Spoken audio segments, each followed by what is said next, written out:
Hello, എന്തുട്ട് പരിപാടി? കുന്നോളത്തുനിന്ന് ഞാനിപ്പോ എത്തിയിട്ടുള്ള ആലപ്പുഴ ബോട്ടിങ്ങിനാണ്. നെഹ്റു ട്രോഫി വള്ളംകളി നടക്കണ പുന്നമടക്കായലിലാണ് ഞങ്ങളുടെ ഇന്നത്തെ ബോട്ടിങ്. ഈ മഞ്ഞ ബോട്ടാണ് ഞങ്ങള് ബോട്ടിങ്ങിന് വേണ്ടി സെലക്ട് ചെയ്തേക്കണ്. ഞങ്ങൾ ആലപ്പുഴ എത്തി വണ്ടി സൈഡാക്കുമ്പോഴേക്കും ബോട്ടിന്റെ ഏജന്റുമാര് ഞങ്ങളുടെ അടുത്തേക്ക് എത്തി. റേറ്റും കാര്യങ്ങളൊക്കെ പറഞ്ഞാൽ നമുക്ക് ഓക്കെ കഴിഞ്ഞാൽ നമുക്ക് ബോട്ടിൽ നിന്ന് കയറാം. ഇതാണ് നെഹ്റു ട്രോഫി വള്ളംകളി നടക്കണ സ്റ്റേഡിയം.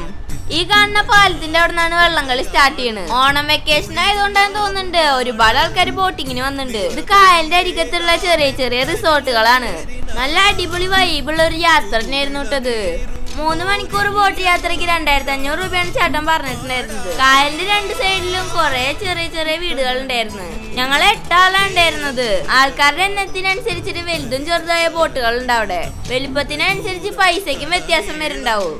ഹൗസ് ബോട്ടുകളൊക്കെ എന്ത് ഭംഗിയാച്ചിട്ടാ കാണാന്. ശരിക്കും നമ്മുടെ കേരളത്തിന്റെ ഭംഗിയാണെച്ചെങ്കിൽ ആലപ്പുഴയ്ക്ക് വരണട്ടാ. പിന്നെ മഴ പെയ്ത് വെള്ളം കയറിയ ഈ ഭംഗിയൊന്നും ഉണ്ടാവില്ല.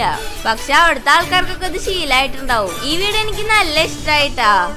ഈ കായലിന്റെ തീരത്തായിട്ട് അമ്പലങ്ങളും ഉണ്ട്. ചേട്ടന്മാരൊക്കെ ഓണത്തിന്റെ അടിച്ചുപൊളിയാണ് ഈ കാണുന്നത്. ഞങ്ങള് വീഡിയോ കണ്ടപ്പോ അവരുടെ ഡാൻസ് ഒന്നുകൂടെ കൂടി. ഈ ചേച്ചി കുട്ടികളായിട്ട് എങ്ങോട്ടാണ്ട് പോയിട്ട് വരാൻ തോന്നുന്നുണ്ട്. നമ്മുടെ വീടുകളിൽ കാറും ബൈക്കുള്ള പോലെയാണ് ഇവരുടെ വീട്ടില് ബോട്ടും വഞ്ചിയുള്ളത്. ഇവർക്ക് ബൈക്ക് വാങ്ങിയിട്ട് കാര്യമില്ല, ബോട്ട് തന്നെ വേണം അങ്ങോട്ടേക്ക് പോണെങ്കിൽ. ആ ചേച്ചി ബോട്ട് ഓടിച്ച് പോണണ്ടപ്പോൾ എനിക്ക് ഭയങ്കര അതിശയായി. എല്ലാ വീടിന്റെ ഫ്രണ്ടിലും ഉണ്ട് വഞ്ചിയും ബോട്ടൊക്കെ.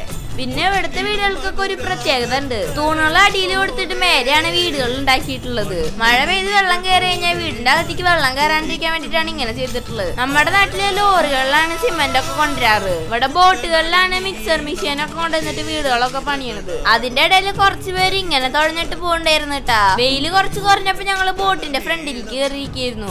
വെയിലുണ്ടെങ്കിൽ കാറ്റടിക്കണോണ്ട് അത്ര കാര്യമായിട്ട് ചൂടുണ്ടായിരുന്നില്ല. ഞങ്ങളൊരു 2:30 കൂടിയിട്ടാണ് കേട്ടോ ബോട്ടിൽ കയറിയത്. 3 മണിക്കൂറാണ് ബോട്ടിങ്ങിന് യാത്ര പറഞ്ഞിട്ടുണ്ടായിരുന്നത്. ഞങ്ങള് ഫുഡൊന്നും കഴിക്കാത്ത കാരണം കായലിന്റെ അടുത്തുള്ള ഒരു റെസ്റ്റോറന്റിൽ കയറി. ഒരു ബോട്ടിൽ തന്നെയാണ് റെസ്റ്റോറന്റ് നടത്തുന്നത്. അതിലേക്ക് ചേർത്ത് തന്നെ ഞങ്ങളുടെ ബോട്ട് അടുപ്പിച്ചു. അവിടുത്തെ സ്പെഷ്യലി കരിമീനും ചെമ്മീനും ഫ്രൈ ചെയ്തായിരുന്നു. നമ്മള് മീൻ സെലക്ട് ചെയ്ത് കൊടുത്ത് അവർ അപ്പയ്ക്കപ്പം ഫ്രൈ ചെയ്ത് തരും. ഞങ്ങളൊരു 3 കരിമീനും 2 ചെമ്മീനുമാണ് സെലക്ട് ചെയ്തത്. കായലിന്റെ അരികിൽ ഇരുന്നിട്ട് നല്ല വ്യൂ കണ്ടിട്ട് ഫുഡ് കഴിക്കാം. ഇവിടെ വേറൊരു സംഭവം കൂടി ഉണ്ട് കേട്ടാ. ഈ ഒരു പെരുന്താണ് ട്ടാ. അതിനോണ്ട് ആദ്യം കിച്ചിട്ടുണ്ട് മേത്ത് വെച്ച് കൊടുത്തു. എനിക്ക് ചെറിയ പേടി ഉണ്ടായിരുന്നു, വല്ല കണ്ണിൽ വല്ലതും കുത്തിയാലാച്ചിട്ട്. പക്ഷെ ആള് ഭയങ്കര സൈലന്റ് ആണ്, പറന്നു പോണൊന്നുമില്ല. മരുന്നിനെ കളിപ്പിച്ചിട്ട് ഞങ്ങളുടെ ഫുഡ് സെറ്റായി. കറിയായിട്ട് മീനാ ഉണ്ടായിരുന്നത്. പിന്നെ നമ്മൾ പറഞ്ഞ സ്പെഷ്യൽ ഫ്രൈകളും വന്നു. ചെമ്മീൻ വറുത്ത് വന്നപ്പോ അധികം കാര്യമായിട്ടൊന്നും ഉണ്ടായിരുന്നില്ല. ഇവര് സ്വന്തമായിട്ട് മീൻ പിടിച്ചിട്ട് തന്നെയാ തോന്നുന്നുണ്ട് വീട്ടില് കറി വെക്കണത്. അപ്പൊ പോവാത്തവരൊക്കെ ഒന്ന് ആലപ്പുഴ ഇറങ്ങിയിട്ട് വന്നോളൂ ട്ടാ. ഇനി അടിപൊളി പുതിയൊരു വീഡിയോ ആയിട്ട് കാണുന്നവരെ ബൈ ബൈ.